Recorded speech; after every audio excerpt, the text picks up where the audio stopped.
we're waiting to see what they can bring to the table today. To join us in the conversation will be, of course, women's football commentator Samuel Ahmadu from Abuja. Thank you so much, Samuel, for joining us today on the show. Yeah, it's a pleasure. Thanks for having me. Always a delight talking. It's a pleasure having you. Always a delight talking to you too. Of course, you're always invited to Women's Matter, but let's just focus on what we've got for today. It's a second leg encounter between the Super Falcons of Nigeria and the Lucies of Ethiopia. We did see that first leg encounter, even when the Lucies had led with a goal. Just a consolatory goal from Rasheedat Ajibade gave us hope that we could get the job done at the MKO Abiola Stadium today. So what do you anticipate ahead of that second leg fixture? Yeah, basically, I think surely it will be an interesting game to watch. The Super Falcons coming through from a very high standard position, and especially having reached the round of 16 at the World Cup and putting up such an incredible performance at the Senior World Cup. It's important that they definitely impress Nigeria and also ensure that they make a very good impression and carry on from where they left off in Australia. But again, football definitely is never something you could easily have your way every time, any day. And you saw how the Ethiopians really pull up their weight and at least ensure they really halt the Super Falcons' chances of winning in Addis Ababa. Well, it's a game that has so many factors affecting it, especially knowing that we missed out on quite a number of first-team players, the likes of Alimatu Anyide, Christy Ucheibe, Ashley Plumter, quite a number of them who were unavailable. And unfortunately, too, a lot of these players just only arrived a few hours to the match, from their various bases in Europe. So so many factors really worked against the team, so many challenges. The altitude was also a factor. So, but regardless, I think the players have really managed to really galvanize themselves, and at least they are very much in great spirits, at least having managed to play more than 5 days together, have quality training. I think they look very sharp and also very much good to go. So I think it's very much in their hands. They are playing on the home soil, so surely it's a great chance. And the last time I remember that we also really then made a very good run in Abuja at the same stadium, also when we drew against Equatorial Guinea back in 2015. So we ended up losing in the second leg. So I think this time around we have the quality, we have the talent, I think, at our own disposal. Not ignoring the fact that the Ethiopians too are coming in high spirit, knowing that they're playing against the 9 times African champions. And it's a very strong and developmental team from Ethiopia.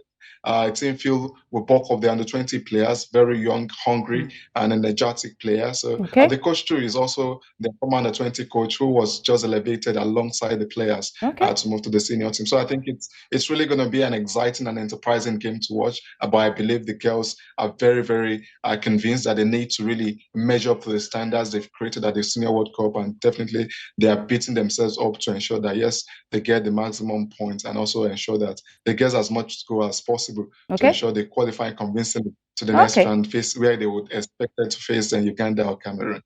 All right, you brought the issue of the coach to the fore. I'm hoping that your optimism comes in favor of the Super Falcons today against the Lucies. Coach Randy Walram was not available in the first leg, and Addis Ababa when the Super Falcons drew against the Lucies of Ethiopia. But the NFF, that the Nigerian Football Federation, seemed to be playing a hide-and-seek situation with Randy Walram over his contract renewal. Where do we stand with this? Because right now we're not even sure if he would make it to the competition, the second leg this time.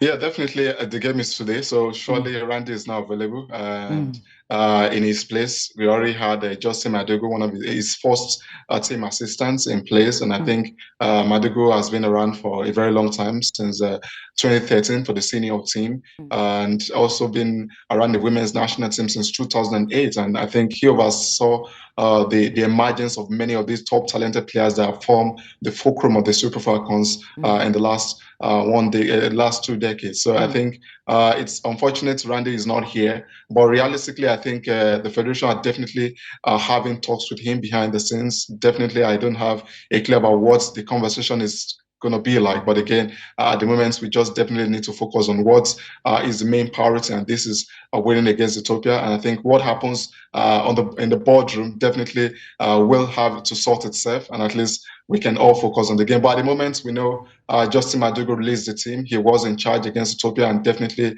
he's been overseeing the preparatory games, the preparation of the girls for the second game, and definitely would be in the dugout for today's game. So I think he hasn't done badly. I think I'm excited by many positives he has made in terms of selection, in terms of tactical play. I think we can just continue to hope for the best. The player is there, and I think we have really, we don't really have anything to worry about. I think definitely Randy's future will definitely sort itself.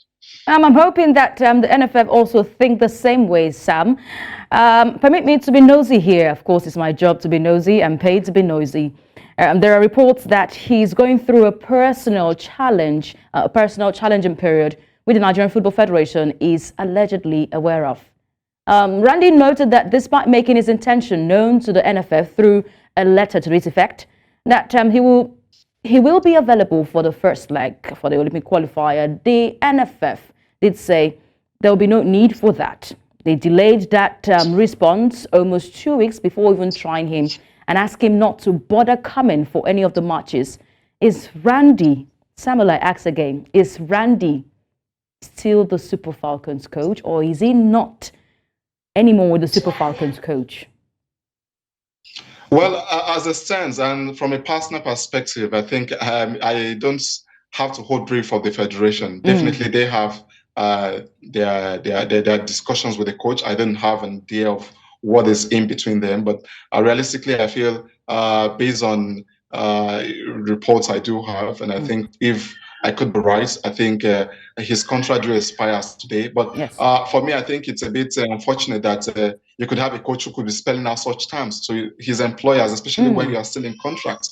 How you want to come to a first leg and go away for the second? It doesn't really add up. And I think I'm fully much aware he is involved deeply, very much with his university team's campaign. That's the ACC Championship, where they are already in the semifinals. The next game they have will be on Thursday against FSU, that's Florida State University, which is against Jennifer Onyinyechi. So I feel it's just been I wouldn't say I wouldn't really say he's been unserious about having to handle the Nigerian national team, but again, we definitely cannot have such a part-time service with the national team. It's definitely a no-no for me. And you don't really consider the national team are very much important, especially when you compare them with the university. Well, obviously the federation did agree with him to keep the board job, but at this point, I think it's definitely taking a toll on the national team, especially when we have also quality talents in the university teams at Deborah Abiodun.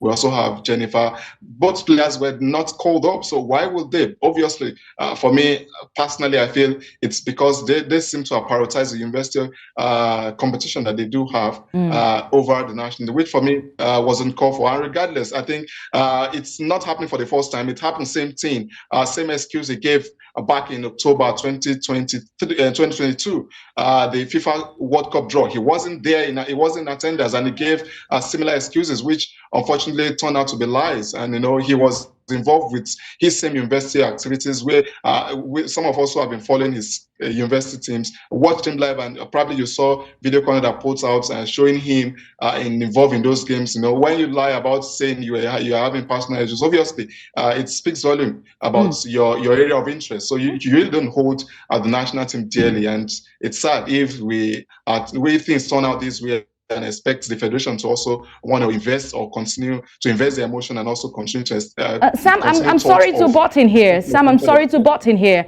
Can Madugu handle the Super Falcons? Who can handle the Super Falcons? We have the Paris 2024 Olympics just by the corner, and we shouldn't be hearing this with the qualifiers for the African Women's Cup of Nations coming. Like I mentioned earlier, I wouldn't want to sound like a broken record, but again, like I mentioned earlier, probably you need to dig up the profile of Justin Madugu. He's one of the high-profile coaches in Nigeria. And he has not been given a chance all this while for the Super Falcons, Sam? But with the Super Falcons, he's been around for a long time. He was part of the Thomas Zenebi crew that won the 2018 Nations Cup. He was also part of Edwin Okon's crew that won the 2014 African Women's Championship, now African Women's Cup of Nations. So being part of two, he was also part of the 2015 World Cup, part of the 2019 World Cup, and this just concluded World Cup. 3 straight World Cup he has been involved in. So I don't know who will be better qualified with a